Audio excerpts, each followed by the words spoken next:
anteriores, y si ustedes le pegan un vistazo general al programa, van a ver que en la unidad 4 introducimos algunos autores, como de Sousa Santos, que quizás lo pueden haber leído en alguna otra materia, que, bueno, él habla de las epistemologías del sur, planteando, ¿no?, una tensión con las epistemologías del norte. Hay distintos autores que empiezan ya no a hablar de una epistemología, sino a hablar de epistemologías. Quizás, si han leído el texto de Marie, ahí también aparece, o uno podría interpretar una idea de que hay distintas epistemologías, vinculada, en este caso él lo hace a los lugares de origen del saber epistemológico, haciendo el recorrido de una epistemología anglosajona, ¿no?, asociado principalmente a la figura de Karl Popper, y una epistemología francesa vinculada inicialmente o originariamente a un autor como Gaston Bachelard. Ambos publicando libros en el año 1934, Gaston Bachelard, un título que se denomina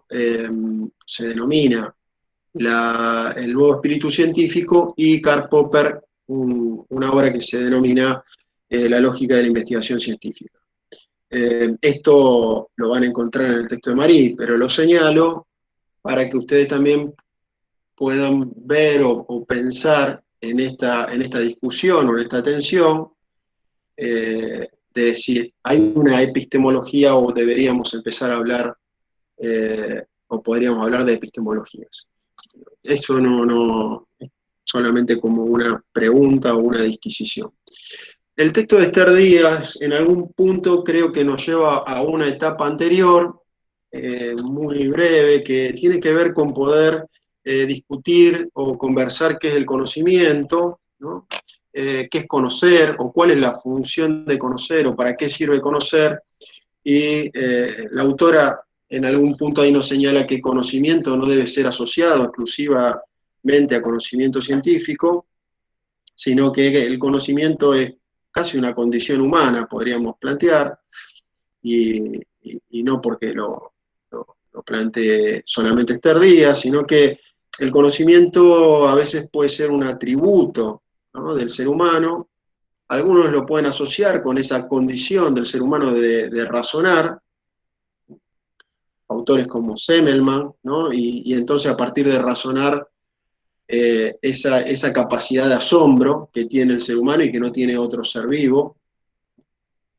Y autores como Foucault, que ustedes seguramente a lo mejor lo han visto, lo han leído en otra materia, él dice, bueno, no, el conocimiento en realidad tiene un origen, si uno lo quisiese pensar en esos términos, mucho más elemental, o vinculado a lo instintivo del ser humano, ¿no? Entonces, esto también lo vamos a ver en la materia, pero el conocimiento es el resultado, recuperando un poco a Nietzsche, dice el autor, es el resultado del odio, de la burla, del desprecio, ¿no?, que el ser humano expresa frente a lo otro, a lo distinto, y en realidad lo que quiere dominar, colonizar y imponer como saber, ¿no? Hay una dimensión política, podríamos decir también, en esta interpretación de Foucault, y él mismo lo señala así.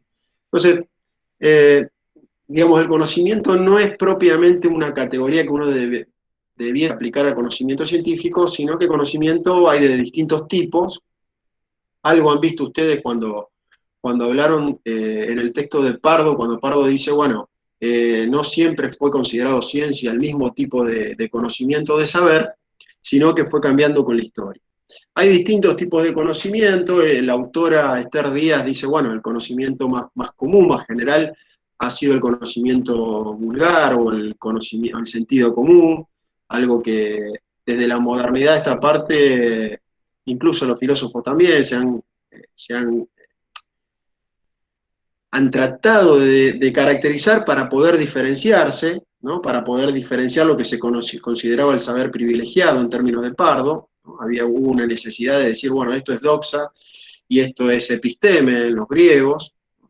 Lo mismo trata de empezar a hacer Bacon, o lo mismo empieza a tratar de hacer Descartes, ¿no? Decir, bueno, esto es conocimiento científico, esto no es conocimiento científico. Hay distintos tipos de conocimiento, todos cumplen una función y todos tienen una utilidad, si lo podemos decir así.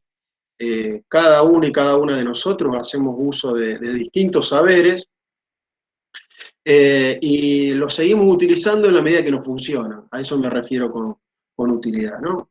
No funcionan.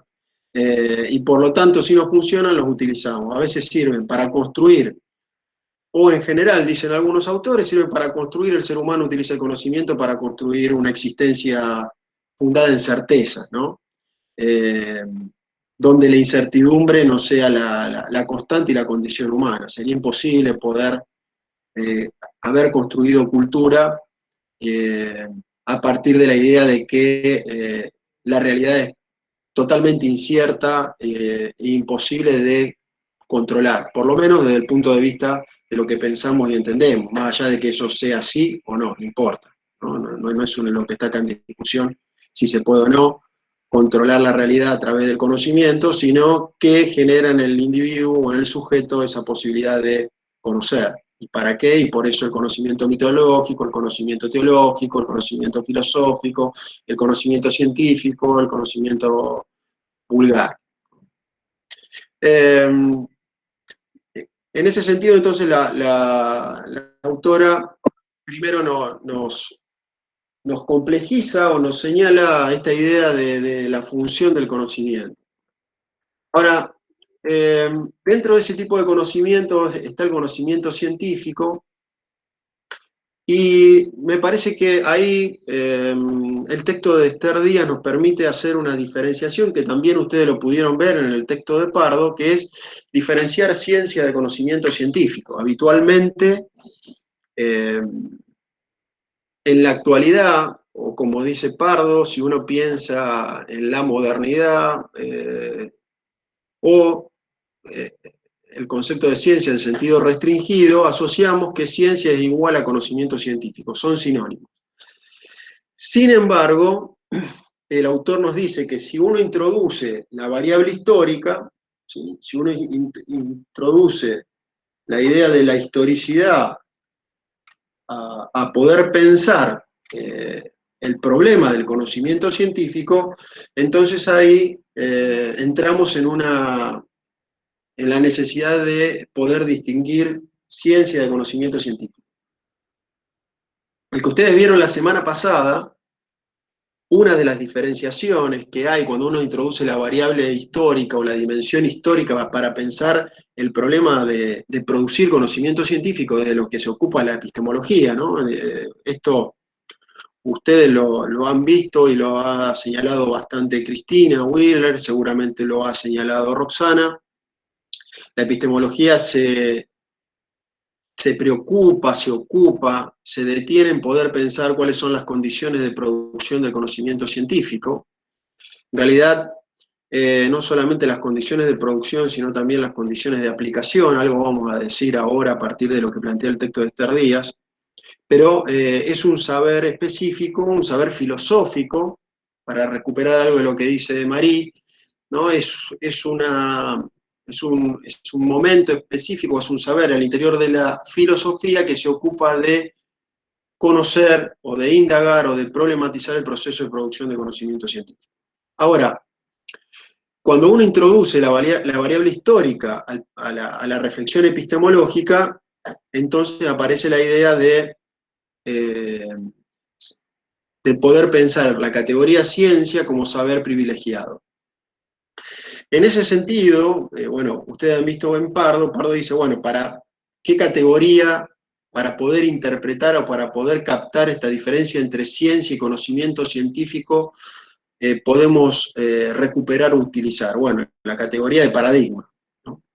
¿Por qué? Porque de alguna manera la categoría de paradigma lo que está manifestando, lo que nos está permitiendo hacer, es pensar en el contexto histórico y social, ¿no? Tomar las condiciones sociales e históricas de un grupo humano para poder pensar después por qué uno u otro tipo de conocimiento ha sido privilegiado.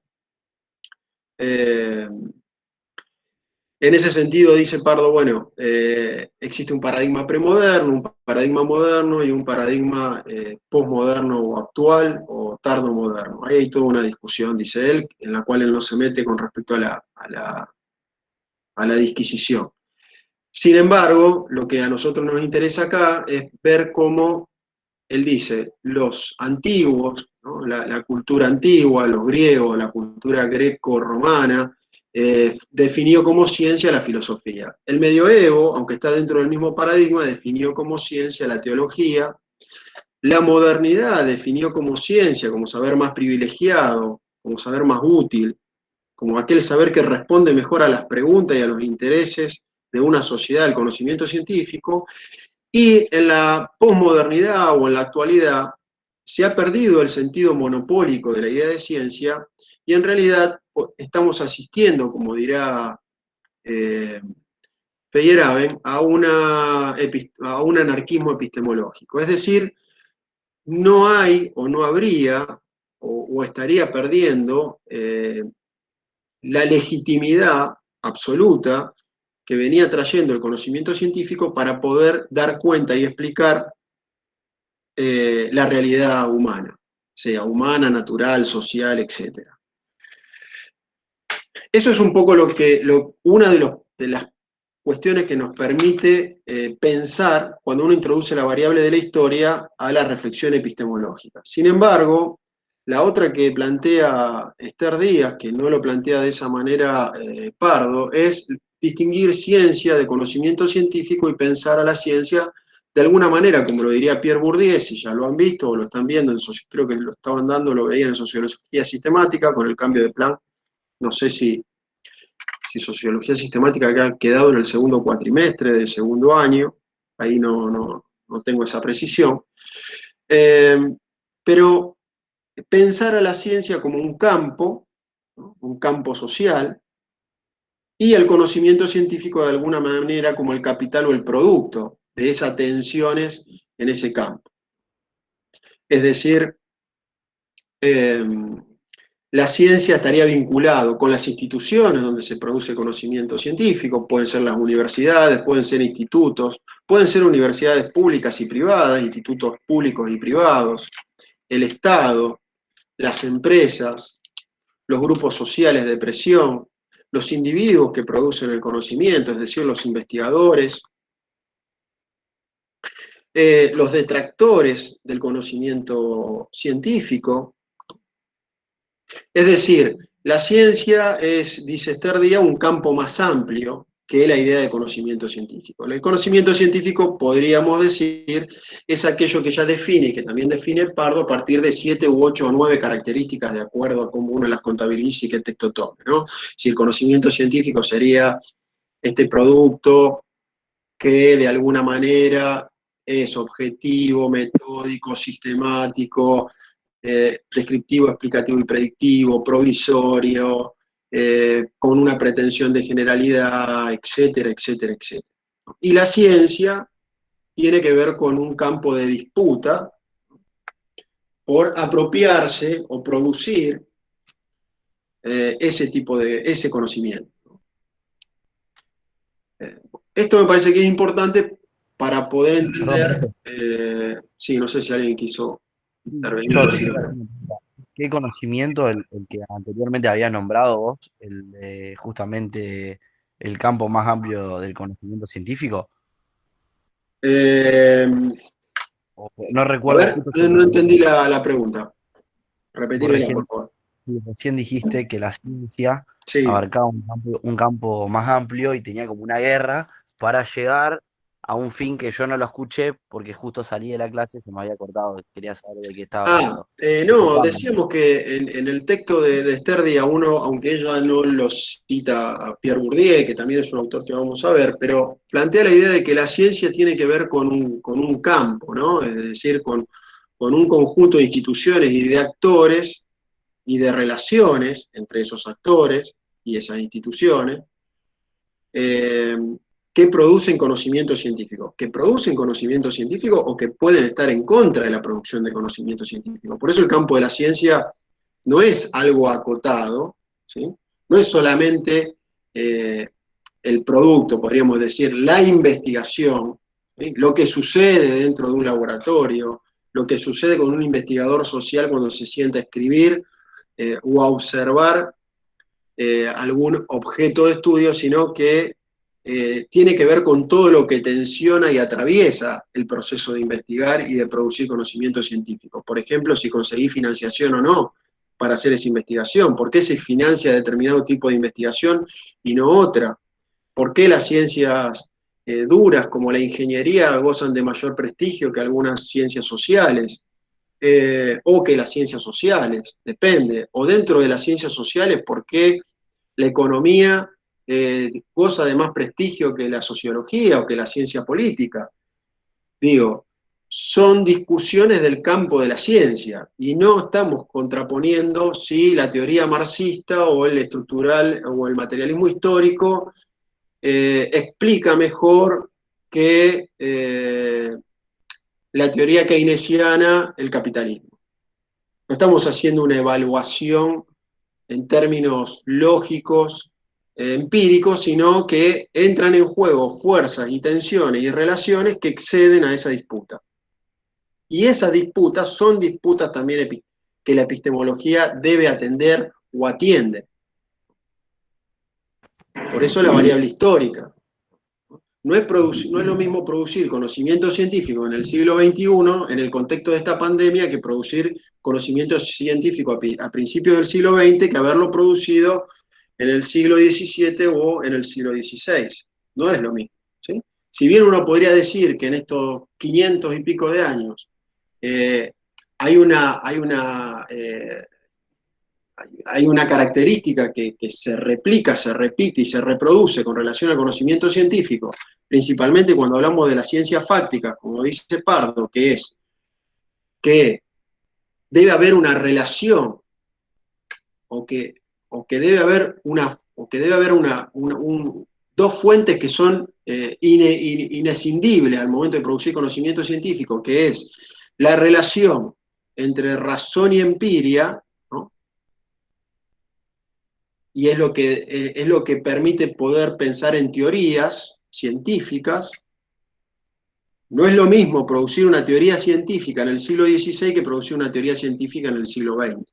Y eso tiene que ver con las condiciones de la ciencia, con los actores que están ahí, con las tecnologías disponibles, etc. Esa distinción es importante porque a nosotros nos recorre la materia, ¿no? Y recorre hoy en día las discusiones en el campo de la epistemología actual, que tiene que ver con la idea de la interpretación, ¿no? Vieron que hoy, bueno, ustedes están, pero seguramente las distintas materias, pero lo están viendo constantemente, esta idea de lo interpretado. Y entonces ahí aparece toda la tradición hermenéutica, etcétera, que algunas cosas veremos también en la materia. Pero por eso es importante, ¿no? El contexto y la variable histórica al momento de producir conocimiento científico. De alguna manera, a partir de esas tensiones o de esa diferenciación entre ciencia y conocimiento científico, nos quedamos con me parece una idea nueva, distinta de la que propone Pardo. En el texto de Esther Díaz también uno puede encontrar algo que está en el texto de Pardo, no es ninguna novedad, pero obviamente hay cosas que hay que repetir, y nunca se repiten de la misma manera. Eso lo deben haber aprendido en filosofía, seguro, con Roy. El problema de producir conocimiento científico puede ser como desagregado esquemáticamente. Estos son esquemas, ¿no? Para poder pensar y después complejizar, ¿no? Esto lo sabemos. Más, ¿no? El PowerPoint es más un recurso pedagógico que una referencia real de lo que pasa con el proceso de producir conocimiento científico. Pero bueno, es lo que tenemos en esta virtualidad.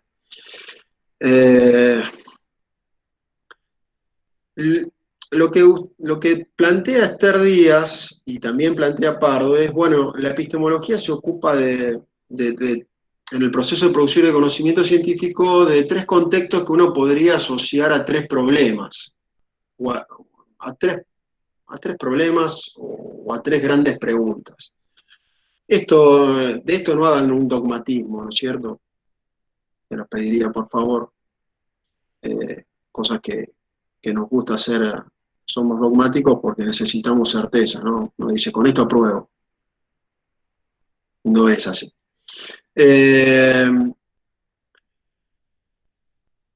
epistemología, que si recuperamos a Marie, dice, bueno, la epistemología es una disciplina que surge en la década del 30, tiene una explicación de por qué surge en la década del 30, en parte tiene que ver con que algunas de las hipótesis, de las grandes hipótesis que propone la teoría las hipótesis que proponen las teorías de Albert Einstein empiezan a poder ser contrastadas empíricamente porque hay acceso a algún tipo de tecnología que en el momento en el que este científico las propone no era posible, ¿no? Seguramente esas discusiones las vamos a ver después en la segunda unidad, cuando veamos la obra de Karl Popper. Pero lo importante es que en la década del 30, al poder contrastarse empíricamente algunas de las teorías o de las hipótesis de la teoría de la relatividad, ponen en crisis y en tensión y en discusión todo el proceso de producir conocimiento científico que se venía trayendo en los últimos 400 años.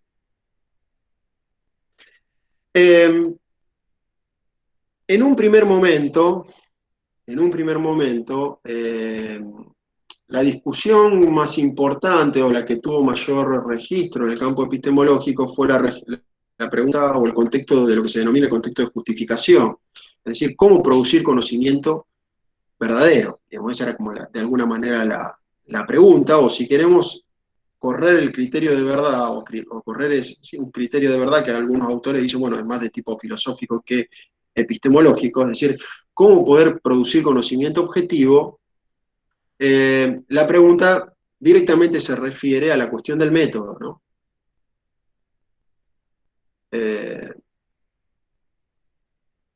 La pregunta, lo que algunos autores denominan también una epistemología normativa. ¿Cuáles son las reglas que se deben seguir para producir conocimiento científico? Y entonces queda reducida la problemática del método, o lo que se denomina muchas veces, ustedes van a encontrar en el texto de Pardo y en el texto de Esther Díaz, que es el contexto de justificación. O también la idea de historia interna de la ciencia, ¿no? Del Hackathon. Eso es como un primer plano de pregunta. Un segundo contexto de problemas, que es el contexto de descubrimiento, que tiene que ver con que para producir un conocimiento objetivo no es suficiente preguntarnos por el método, sino que requerimos algunos otros tipos de preguntas y prestar atención a algunos otros tipos de aspectos que tienen que ver con quién produce ese conocimiento, cuándo se produce ese conocimiento y dónde se produce ese conocimiento. Es decir, el contexto de descubrimiento, esto lo habrán visto, tiene que ver con las condiciones sociales de producción, pero no solamente con las condiciones sociales de producción, sino también con la idea de sujeto que produce conocimiento científico. El modelo, el contexto de justificación que responde principalmente, o uno podría identificar con el Círculo de Viena, el positivismo lógico, o incluso con el propio Karl Popper, tiene que ver con pensar casi en un sujeto descartiano, digamos, ¿no? Un sujeto plenamente racional que, haciendo uso de su razón, de determinadas reglas o instrumentos, puede dejar al margen del proceso de producción de conocimiento científico su subjetividad. Digamos, esa sería más o menos la tesis general que recorre a la epistemología normativa, puesto que Popper dirá, bueno, no es que yo desconozco que hay una dimensión más allá de la racionalidad humana, lo que sucede es que eso no interfiere o puede no interferir en la medida que logremos construir un método eficiente, el mejor método posible. Entonces, el desafío de la epistemología es poder construir el mejor método posible para lograr la objetividad del conocimiento científico y que la subjetividad del investigador no interfiera en el proceso de producir conocimiento científico. Esto está puesto en duda, ¿no?, por algunos autores, algunos, y principalmente una corriente, que es la corriente francesa. Si leyeron el texto de María, ahora vamos a decir alguna idea, si no nos extendemos mucho. Mi idea es no superar la hora, así que estamos en unos 35 minutos, llegaremos hasta las 1:30, digamos, ¿no?, porque me parece que después no tiene sentido. Entonces, lo que va a decir esta corriente, podríamos decir, epistemología francesa, o asociada al racionalismo aplicado de Gaston Bachelard, que es el otro autor y la otra corriente que surge simultáneamente, pero en Francia, es que el problema de la historia no es un problema solamente del contexto, que es cierto, ¿no?, sino que hay un problema un poco más profundo, que él retoma obviamente del psicoanálisis, de la psicología y específicamente del psicoanálisis freudiano, que es la idea de que los seres humanos o los sujetos tenemos una dimensión inconsciente que no puede ser alcanzada o no puede ser maleada, o si ustedes quieren, no puede ser controlada a través de instrumentos plenamente racionales. Esa sería un poco la cuestión. Porque el lenguaje, que sería como, de alguna manera, el gran instrumento para construir un método que permita la objetividad, el lenguaje está cargado de inconsciente. El lenguaje está cargado de subjetividad. Por lo tanto, hay un problema. La subjetividad no puede ser eliminada totalmente del proceso de producir conocimiento científico. Entonces, el contexto de descubrimiento debe ser un aspecto que hay que sumar a la problemática epistemológica. Es decir, no solamente tenemos que preguntarnos por el método, sino que además tenemos que preguntarnos por el contexto y poder, de alguna manera, construir algunos dispositivos de control epistemológico que nos permitan llevar al plano de lo consciente lo que se filtra inconscientemente en el proceso de producir conocimiento científico. Y por último, digo, hay otro plano de la epistemología, u otro problema de la producción de conocimiento científico, que aparece en el texto de Esther Díaz como recorriéndolo, aparece y desaparece, pero ella cita el contexto de validación, o el problema no de validación, sino de aplicación. Posiblemente, esta autora lo desarrolla en otros lugares, y obviamente hay muchos libros que desarrollan este problema, que tiene que ver con que hoy es muy difícil separar la ciencia, el conocimiento científico base, o lo que se denomina la ciencia base, de la ciencia aplicada, ¿no? Algunos autores hablan de tecnociencia, ¿no? Ya no hay esta separación entre conocimiento base y tecnología. Y de alguna manera, la tecnología retroalimenta la producción de conocimiento científico en tanto y en cuanto la inteligencia artificial logra superar la inteligencia humana. Es decir, hay una racionalidad artificial que puede hacer cosas que la racionalidad humana no puede hacer, o le llevaría décadas o cientos de años o miles de años o lo que sea, ¿no? Pensando en términos de los procesadores de Big Data utilizados para analizar información, ¿no?, de cualquier tipo, puede ser, o lo que circula en las redes sociales, o analizar distancia o composición de una galaxia, lo que se les ocurra, digamos, ¿no?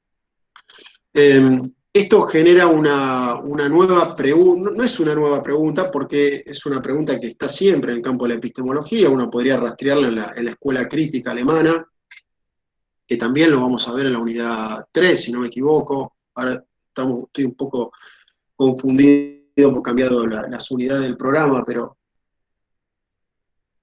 donde la pregunta es, bueno, ¿para qué el conocimiento científico? ¿No? Ese sería como el plano el contexto de aplicación, es decir, ¿para qué o por qué el conocimiento científico? No es solamente cómo se produce, dónde se produce, o quién, o cuándo se produce, que de alguna manera sigue el registro de la pregunta por la pretensión de objetividad del conocimiento científico, sino que acá se abre al plano que ustedes habrán visto, que tiene que ver con el plano de la ética, ¿no? O del compromiso social o político, ¿no? En el sentido político del conocimiento científico, en el sentido más amplio, ¿no? Es decir, cómo afecta la producción o la aplicación del conocimiento científico a la vida cotidiana, ¿no? A la vida de las personas. Y entonces ahí preguntas como cualquier tipo de conocimiento es posible de ser producido, cualquier tipo de conocimiento es posible de ser aplicado, en términos éticos, ¿no? ¿Por qué? Porque tecnológicamente es posible. La discusión es si corresponde o no corresponde. Por eso digo, la tecnología corrió tanto el campo de la ciencia que ya no nos tenemos que preguntar si es posible conocer, sino si es posible aplicar lo conocido. Y eso entonces es un campo de la epistemología, un contexto de discusión de la epistemología. Que en el texto de Esther aparece y nosotros lo vamos a desarrollar posiblemente bastante en la unidad número 4, con esto que les planteaba, ¿no? De las epistemologías del sur, qué tipo de conocimiento producir, en qué lugar, para qué, para cuándo, para qué sociedad, si la racionalidad científica es una, ¿no? O si la racionalidad es una o hay varias racionalidades. Bueno, esas son todas discusiones que hoy se recuperan, que no son discusiones nuevas. Señalo, ¿no? Un autor como Horkheimer o Adorno, en la misma década del 30 también están produciendo teoría que podríamos denominar o podríamos poner en el plano de la epistemología, ¿no? Que después fue lo que retomó Habermas y hoy recupera la escuela crítica alemana con una figura como Honneth, ¿no? Entonces entra toda una discusión nueva.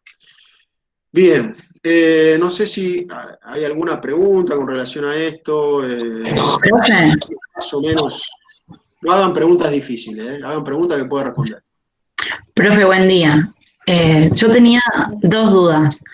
Una con respecto al contexto de descubrimiento y cuando usted habló, digamos, de poder sacar a la subjetividad y que pase a ser un conocimiento más racional, digamos, y como que no esté afectado.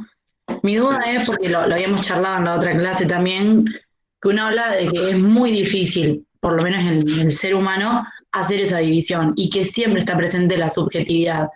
Entonces, ¿cómo se lograría ese proceso de poder sacar la parte subjetiva y poder llegar a algo 100% racional y que ese conocimiento sea producido, digamos, por el ser humano? Porque como usted decía, si uno lo ve desde lo que es producido por la tecnología, se puede hacer, pero en el ser humano, ¿cómo se comprueba que ese proceso sea realmente racional y que la subjetividad no lo afecte? Y en ese sentido, bueno, nosotros vamos a ver qué es lo que propone Gastón Bachelard para la ciencia en general o qué propone Pierre Bourdieu para las ciencias sociales, ¿no? Claramente no es el mismo problema no es similar el problema de las ciencias sociales que en las ciencias naturales, aunque Gastón Bachelard, que es un autor que viene de las ciencias duras, él plantea que el problema es un problema de la ciencia, el problema de esa dimensión inconsciente del sujeto. Si eso se puede evitar, no se puede evitar, ese es el supuesto. Así como la escuela anglosajona o el positivismo lógico sostiene que eso puede ser evitado aplicando el mejor método posible. Gastón Bachelard dice, eso es inevitable, la subjetividad es inevitable. Lo que podemos hacer es disponer algunos controles, por ejemplo, Gastón Bachelard habla del psicoanálisis de la ciencia, entonces poder psicoanalizar la ciencia tiene que ver con, por ejemplo, poder psicoanalizar el orden del discurso, de la palabra, qué quiere decir uno cuando dice lo que está diciendo, ¿no? Y la opacidad de los conceptos, ¿no? Es decir, un concepto puede significar varias cosas, ¿no? Y entonces, bueno, hay que aclarar qué se está queriendo decir y de dónde uno está queriendo decir eso. En el caso, pero no se puede evitar. Ahora, digo, para recuperar la pregunta, la escuela crítica alemana dice, el problema del interés o de la subjetividad no es un problema de la ciencia, al contrario, es una función de la ciencia. Adoptar una posición, ¿no? Adoptar un lugar al momento de producir conocimiento científico. Entonces la subjetividad, por ejemplo, en la escuela crítica alemana, tiene un sentido positivo. ¿Por qué? Porque la ciencia, el conocimiento científico, a lo mejor ahí uno puede pensar en un registro más moderno, la ciencia o el conocimiento científico debería tener una función emancipadora del ser humano. Entonces, lo subjetivo no tiene nada de malo. Ahora, eso subjetivo tiene que estar expuesto, tiene que estar volcado y no se puede filtrar como algo inconsciente, sino que tiene que estar explicitado. Pero bueno, no. Vos dijiste, bueno, pero una computadora, sí, pero una computadora es una creación humana, por lo tanto también está cargada de subjetividad. Es decir, la computadora fue construida a partir de una determinada tipo de racionalidad que no puede captar otro tipo de realidades, digamos, ¿no? Una computadora puede hacer un cálculo algebraico, pero no puede sentir dolor, no puede emocionarse, ¿sí? Entonces, puede hacer un montón de cosas racionales, pero bajo una racionalidad que sigue siendo la misma, esta racionalidad cartesiana o esta racionalidad tradicional o moderna, o como dice Pardo, esta racionalidad que es una racionalidad matemática, una lógica matemática, porque trabaja con esa idea de racionalidad. Bueno, pero se agota ahí la racionalidad humana. Esa sería, por ejemplo, una de las preguntas actuales. ¿Okay?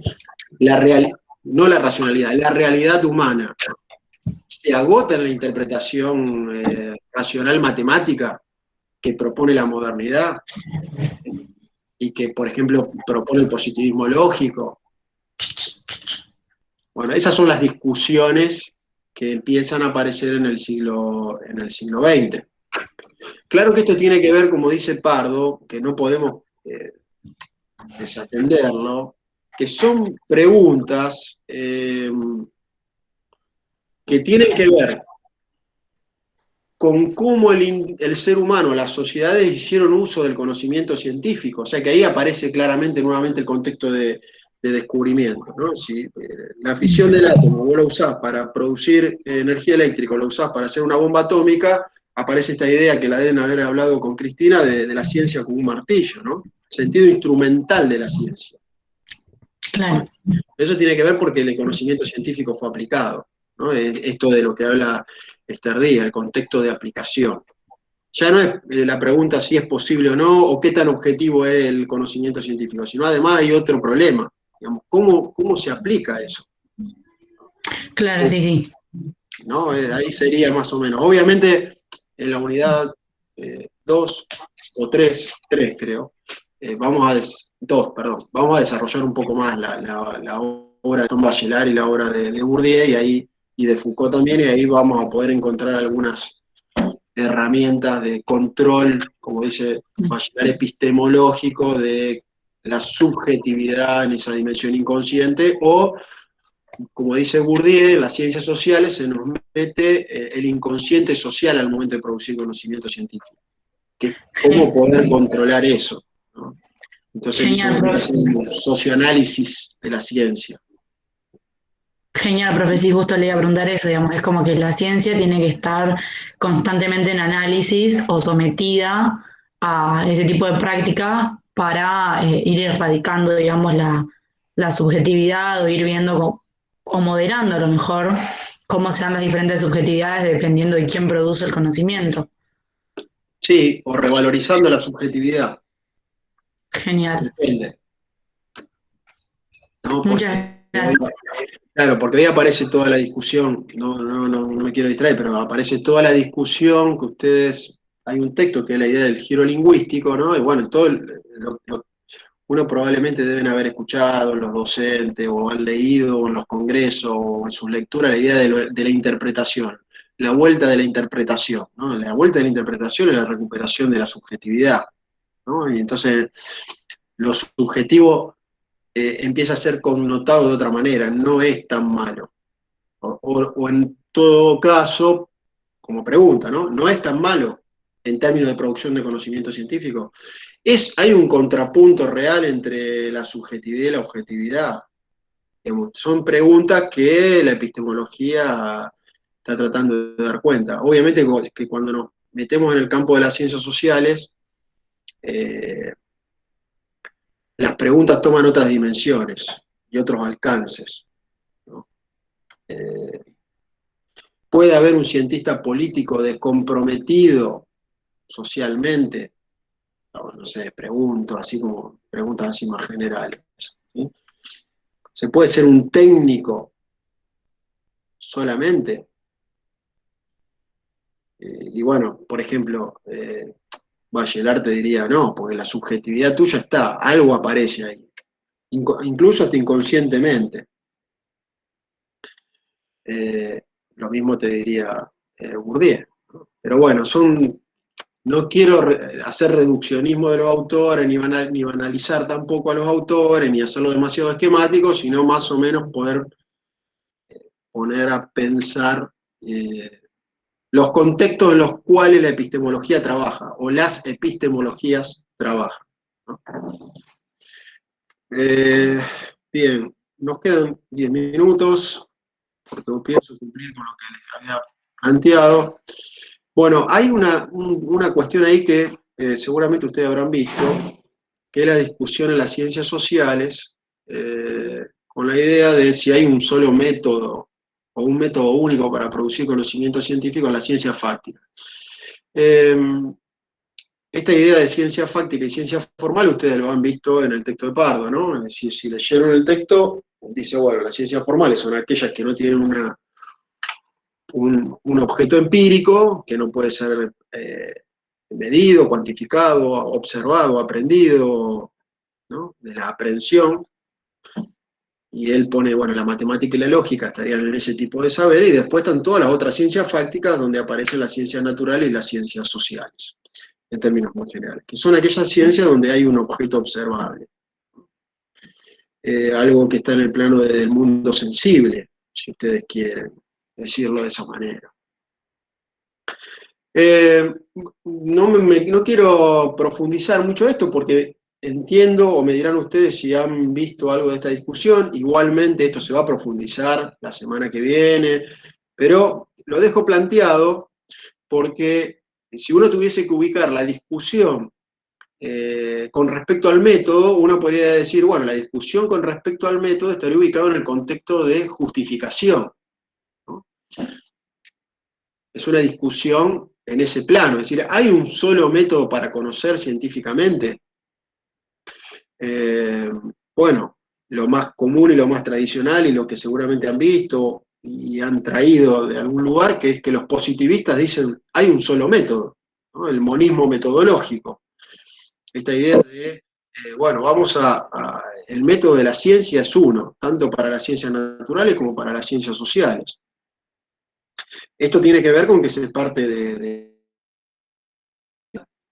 que es una idea de realidad dada, regida por leyes universales, permanentes, inamovibles, absolutas, y que pueden ser conocidas solamente por la razón. Es un poco lo que aparece en el paradigma moderno de Pardo, ¿no? Acá no estoy diciendo nada nuevo, son como los positivistas son los que encarnan, los que construyen esta idea de una realidad racional, matemática, regida por leyes universales, invariables, inamovibles, y que pueden ser conocidas a través de la razón y que son validadas a partir de la verificación empírica. Y esto se aplica tanto para las ciencias naturales como para las ciencias sociales.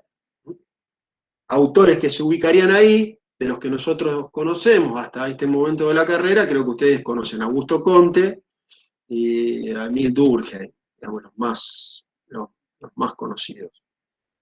En este sentido, tampoco Durkheim es ubicado dentro del positivismo, pero no es un positivista ingenuo, digamos. Cuando uno se pone a leer la obra de Durkheim, no es que Durkheim dice, bueno, esto que yo digo acá funciona para cualquier momento de la historia. Hay que hacer una lectura no esquemática y problematizar siempre a los autores, ¿no? Pero vamos a poner ese ejemplo que es el más común y no quiero polemizar con esa idea tampoco. No es el momento ni la intención. Pero después están los autores que nosotros podemos identificar con la escuela alemana o con el historicismo alemán, con autores como Dilthey, Windelband, Ricoeur, y en ese caso el más conocido por ustedes, Max Weber, ¿no? Que dicen, no, el campo de las ciencias sociales no puede utilizar el mismo método de las ciencias naturales porque su objeto de estudio es diferente. En algún punto, hay una discusión más profunda ahí, que hay una discusión del orden de la realidad, que esa es una pregunta de la epistemología, ¿no? Es una pregunta epistemológica, porque lo que está diciendo los autores como Weber o Dilthey es lo que estudian las ciencias sociales es de un orden distinto de lo que estudian las ciencias naturales, ¿no? Responden a otra cuestión, responden a algo creado por el ser humano. Eso creado por el ser humano es la cultura, y esa cultura le asigna al comportamiento humano o a las acciones humanas, dirá Weber, un sentido. Y ese sentido puede ser conocido porque además puede ser interpelado, ese a quien yo quiero conocer. Y además, esa cultura es histórica, es específica a cada momento histórico, es específica a cada lugar y va cambiando. Por lo tanto, no puedo utilizar el método de las ciencias naturales, que es el explicativo causal, que en términos generales el explicativo causal supone que hay una X cantidad de causas que dan cuenta de un fenómeno. El ejemplo sería, veo un relámpago, ¿no? Eso después deviene en un trueno, generalmente, creo que es así. Yo estoy viendo el fenómeno, dirían los positivistas. ¿Qué tiene que hacer la ciencia? Encontrar las causas que generan ese fenómeno. Bien, entonces me aboco a explicar el fenómeno por sus causas. Ahora, las causas de ese fenómeno no son infinitas, pues si fuesen infinitas el fenómeno no sucedería, ¿no? Las causas son acotadas. Tenemos que conocer las causas que producen ese fenómeno, que es el relámpago y el trueno, y una vez que hayamos conocido las causas, hemos explicado el fenómeno. Por eso explicativo causal. Por eso cuando yo veo un relámpago, digo, seguramente después vendrá un trueno. Eso puede suceder porque los cambios en la naturaleza, si bien sucede, son demasiado lentos para la historia humana. Volvemos a meter el contexto de descubrimiento, ¿no? Los seres humanos existimos hace poquito y que tenemos conocimiento científico hace mucho menos, por lo tanto, creemos o podemos suponer que la naturaleza es invariable. En realidad la naturaleza es variable, lo que sucede es que lo hace a un ritmo que la experiencia humana no puede percibir o no ha podido percibir ni va a poder percibir. Ahora, las ciencias sociales no pueden utilizar ese método, porque lo que sucede en el mundo social, primero que es variable, cambia. el sentido. La democracia. ¿Es igual la democracia en Argentina que en Noruega? No. Lo que entendemos por democracia, los argentinos y los noruegos, ¿es lo mismo? No. Etcétera, etcétera, etcétera, etcétera. Por lo tanto, no podemos plantear leyes universales sobre la democracia o causas que van a conducir a la democracia como algo finito. Por lo tanto, necesitamos un método que permita captar la especificidad histórica y que ese método además nos permita dialogar con ese objeto, que son los seres humanos o la sociedad en los seres humanos, ¿no? Yo a una piedra no le puedo preguntar cómo está compuesta, como siendo un geólogo, pero a un ser humano sí le puedo preguntar por qué hace lo que hace. Claro que esto requiere un método, digamos, no es... De ahí estaría la diferencia entre el periodista y el cientista social. Ahora, no hay... Lo que van a decir los historicistas es que en realidad hay un método para la ciencia natural y hay un método para las ciencias sociales. Hoy lo que se discute, por eso puse pluralismo metodológico, es que no hay un solo método para las ciencias sociales, podría haber muchos más métodos que uno. Bien. Creo que esos son los temas, estamos en las 10:30, digo, tengo un poquito desajustado el reloj de la computadora. Estamos en la 1:30, creo que el grado de atención ya está como bien, digamos, suficiente. Pero yo les diría, eso lo van a poder seguir viendo. Y en el texto de Marie, que no vamos a desarrollar, pero me parece que un disparador, esto es un disparador, digamos, no lo dice así Marie, nos tira ahí como una especie o una clave de lectura, que es un poco lo que estuvimos haciendo recién, ¿no? Son claves de lectura y que tienen que ver con interpretaciones de los textos. No que la epistemología no es un saber inocente, parece que esa es una idea, sino que la epistemología como una rama de la filosofía, y entonces él dice, o podríamos llevarlo a ese plano, la filosofía no es un saber inocente, sino que la filosofía responde a las fuerzas sociales de un momento histórico determinado, ¿no? Porque, con esto cierro, pero para que ustedes se queden pensando, si es que quieren, a veces la gente se pregunta, ¿para qué damos epistemología? ¿No? ¿O para qué damos filosofía? Parece como la persona buena y correcta de la sociedad, ¿no? Como la que no interfiere, como la que no tuviese mucho que hacer, ¿no? Parece como que la ciencia o el conocimiento científico si fuese el que interviniese y la filosofía o la epistemología como una rama de la filosofía, dice Marie, no tuviese nada que ver. Y en realidad responden, son discursos, ¿no? Y como tales, al estar en el orden del discurso, responden a fuerzas sociales, es decir, responden a intereses, a relaciones de poder, que se explican por el momento histórico.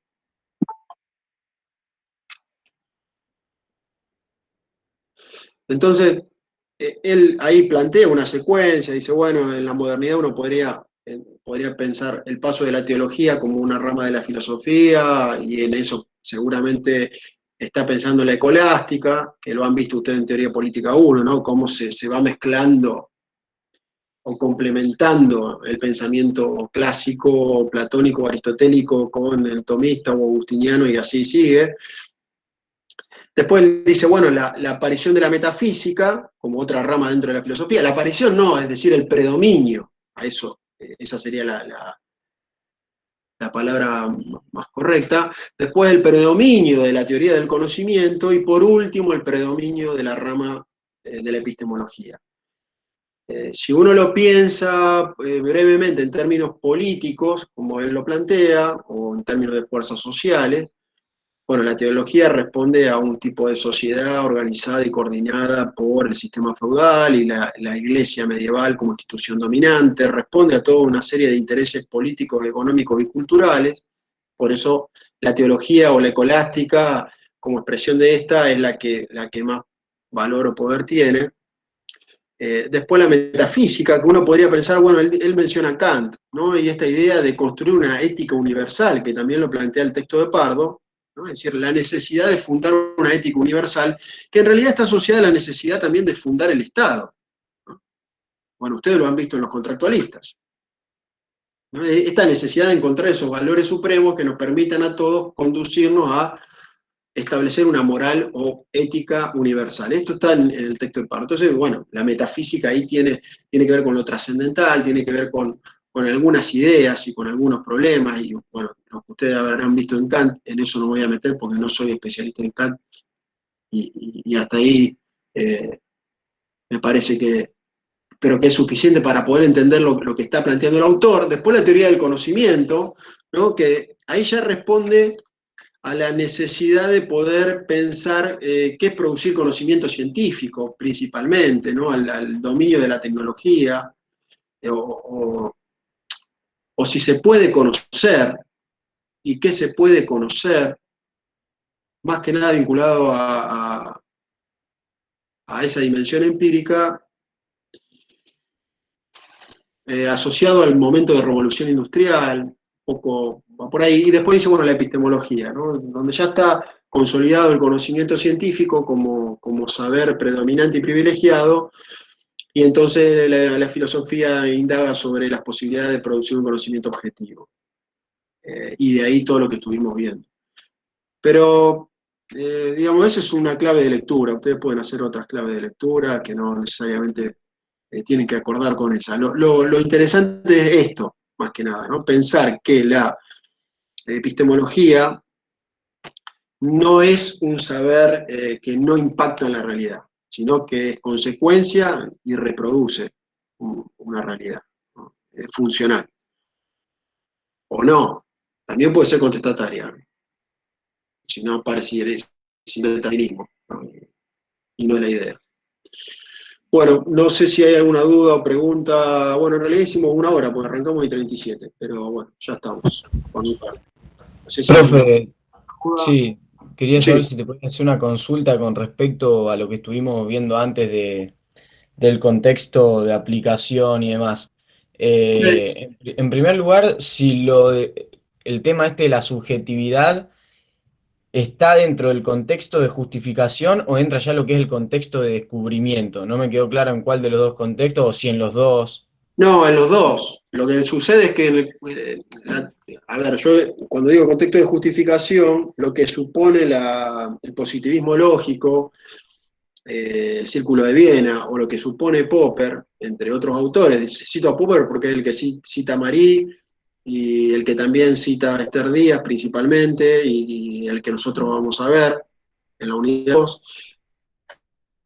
Objeto cognoscente, hay un objeto de estudio, y que la subjetividad tiene un sentido negativo y que esa subjetividad puede ser evitada al momento de producir conocimiento científico, es decir, al momento de querer conocer el objeto a través del método. Por eso hay una fuerte preocupación en el contexto de justificación por encontrar el mejor método posible, es decir, el método que margine la subjetividad. Pero hay una idea de subjetividad, yo podría denominar, o algunos autores, pero ahora no recuerdo quién, pero digamos, para decir que no es una idea mía, esta idea de un sujeto descartiano, ¿no? Que es un sujeto plenamente racional. Claro, si el sujeto es plenamente racional, entonces si yo construyo un instrumento plenamente racional como el método, puedo controlar la subjetividad de ese sujeto investigador. Y evito que contamine su observación o su experimentación o su experiencia, que no es lo mismo, al momento de querer conocer el objeto de estudio. La diferencia, una de las diferencias con el contexto de descubrimiento, si lo pensamos a este contexto de descubrimiento con el racionalismo aplicado y con la escuela francesa, por ejemplo Gastón Bachelard, es la idea de que la subjetividad no es posible ser evitada en el momento de producir conocimientos científicos, porque la subjetividad no se compone de un plano solamente racional consciente, sino que hay un plano inconsciente del sujeto que está permanentemente atravesando el proceso de conocer, ¿no? Porque el proceso de conocer, o la ciencia, es lenguaje. Pardo dice, el conocimiento científico utiliza un lenguaje preciso. Bueno, la precisión del lenguaje no evita que la subjetividad se meta ahí. Entonces, y el psicoanálisis trata de eso, ¿no? Cuando uno mira el psicoanálisis, ¿qué es un acto fallido, ¿no? Para el psicoanálisis. Bueno, cuando uno quiere decir Roberto y dice Pablo, ¿no? O quiere decir Margarita y dice Juana. Es el acto, el inconsciente aparece en el orden de la palabra, ¿sí? Por ejemplo. Entonces, ¿eso se puede evitar cuando se produce conocimiento científico? No, porque conocimiento científico es lenguaje. Y entonces, un investigador, cuando está produciendo ciencia, puede escribir o traducir lo que ha experimentado en un lenguaje donde la subjetividad no se filtre.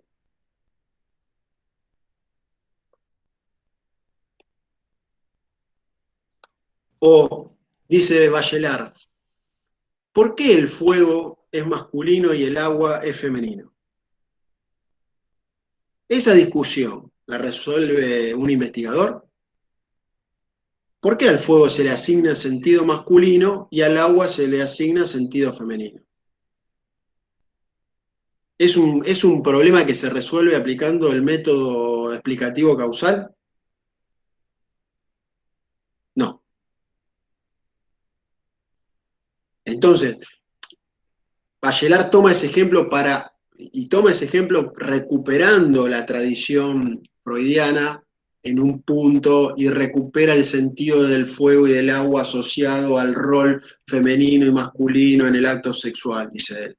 Ahora, fíjense cómo eso es una construcción humana. ¿Quién le puso fuego al fuego? ¿Y quién le puso agua al agua? ¿Y cuánto hace? Desde ahí en adelante, lo inevitable de la subjetividad, ¿sí? Claro. Por eso, respondiéndole a la compañera que había hecho la pregunta, podemos estar atentos, pero no podemos, o atenta, pero no podemos evitar la subjetividad. Por eso el conocimiento, bien lo dice Pardo, no es objetivo, sino que pretende ser objetivo, que son dos cosas distintas. La pretensión de objetividad.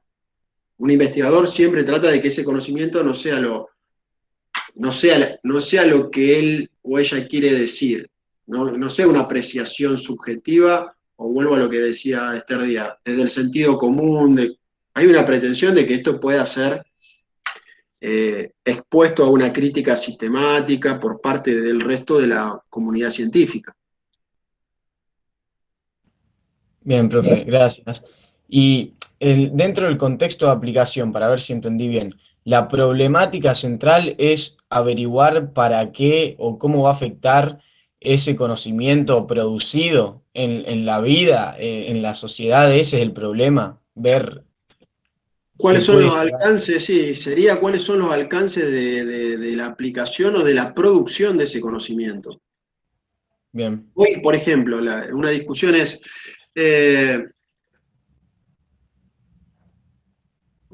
traigámoslo a... ¿Se puede educar a través del aula virtual? Te pregunto. Sí, poder se puede. ¿Se puede? ¿Corresponde? Entonces, ¿corresponde en términos de qué? Claro. ¿Educar es transmitir un conocimiento a través de una pantalla o en la educación además hay un encuentro con un otro diferente? ¿No? Mirarlo, porque yo acá, ustedes no me quieren ver a mí, yo no los quiero ver a ustedes y apago la cámara, entonces hago de cuenta que no hay nadie, ¿no? Entonces esto es como sería el mundo ideal de Habermas, ¿no es cierto? En algún punto, ¿no? La comunicación, solamente nos comunicamos. Ahora, estar en un lugar tengo que aprender a convivir con el otro. ¿no? Entonces, qué sé yo, che, mirá cómo come. Voy a decir cosas básicas, que eso es digamos, el fanatismo es eso. Cuando uno le pregunta, che, ¿por qué no tolerás a aquel? Porque es distinto. ¿Pero en qué es distinto? Y no sé, es negro. Y este, es rubio. Y este son cosas básicas, no son cosas elaboradas, ¿no? Entonces, educar. ¿Se puede educar a través de esto? Y vos me podrías, si yo lo pienso en términos de transmisión de información, te diría que sí. Si yo te lo pienso en términos de experiencia, y te diría que hay una gran parte de la experiencia que no sucede. Eso es un dilema ético. ¿Es posible? Sí. Ahora,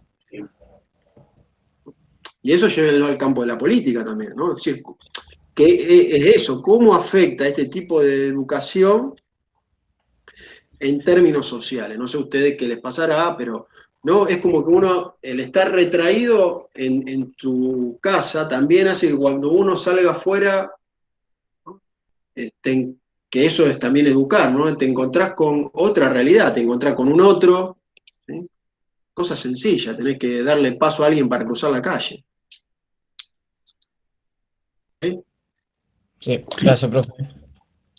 Profe, disculpe.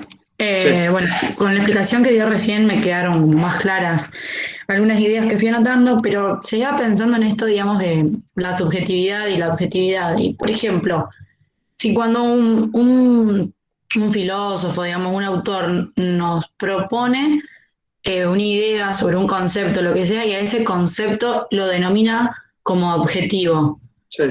no estaría siendo él realmente objetivo porque está poniendo una categoría, digamos, que porque lo estaba pensando por Sócrates con la idea de justicia, y cuando él habla de la justicia como la justicia objetiva, y que es una categoría que él aplica, entonces como que termina siendo subjetivo, digamos.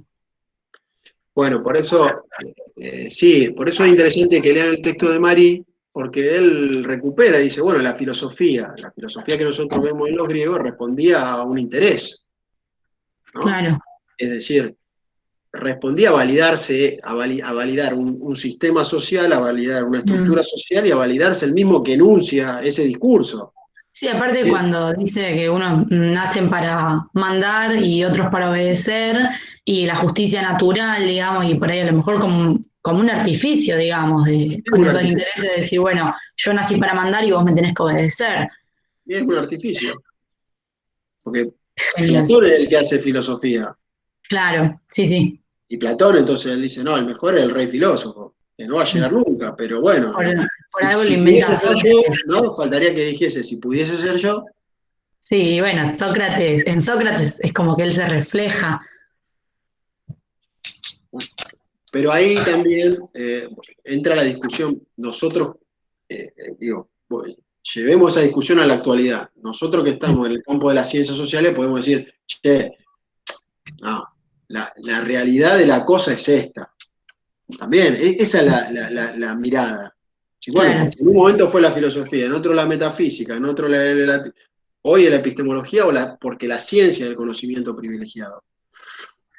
Dirá Pardo. En realidad, en la posmodernidad hay toda una discusión sobre esto. Porque hoy una persona, el lunes va al médico, el martes hace psicoanálisis y el miércoles va a una sesión de Reiki. Y está todo en el mismo plano. Sí, sí, es como que no hay. Nosotros el otro día cuando hablábamos que a lo mejor en otros tiempos había un centro, un eje, ya sea la religión, la filosofía, digamos, lo que se vaya planteando, y como que hoy en día hay tanta diversidad o la pluralidad, digamos, de conceptos y de prácticas que es como que conviven un montón de prácticas y, como usted decía, todas en el mismo plano a lo mejor. Sí, ahí entra en cuestión, para no irnos al tema de la objetividad y la subjetividad y la relatividad de los saberes, obviamente que hay un problema de legitimidad que es la que te da el Estado, ¿no? Entonces no podemos pensar las ciencias desapegado del Estado, y en parte la objetividad de la ciencia también tiene que ver con una relación de poder Claro. y con una legitimidad que te da el Estado como institución, ¿no? Entonces, bueno.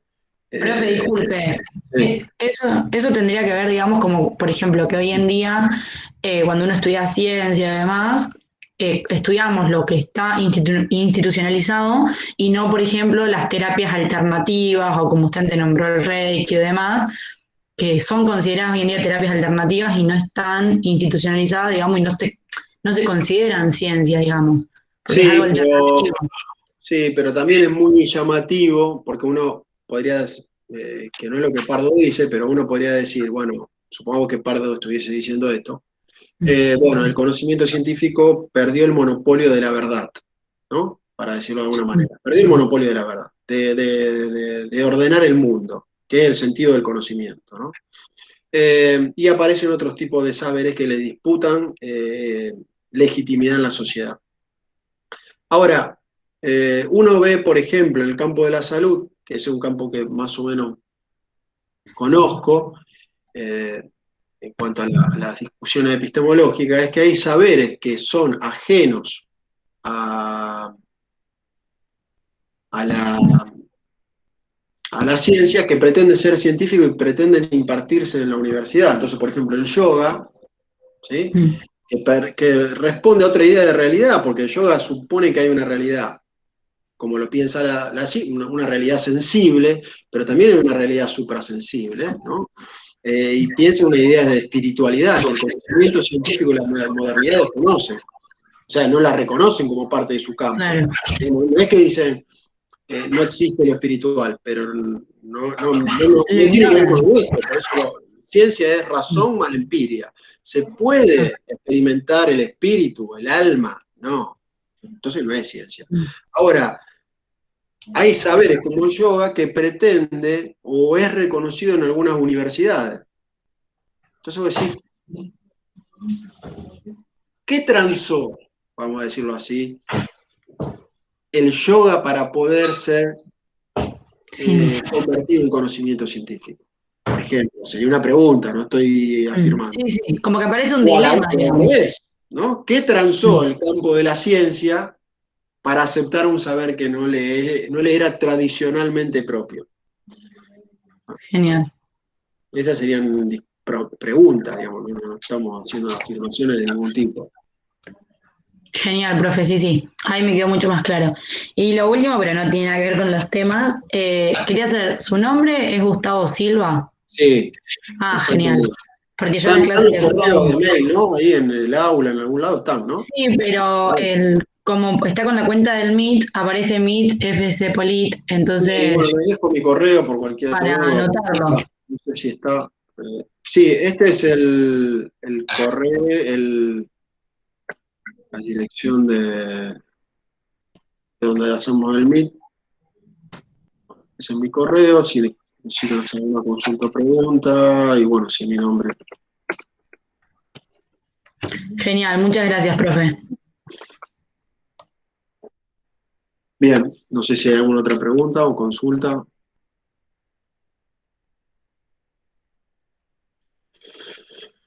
¿No?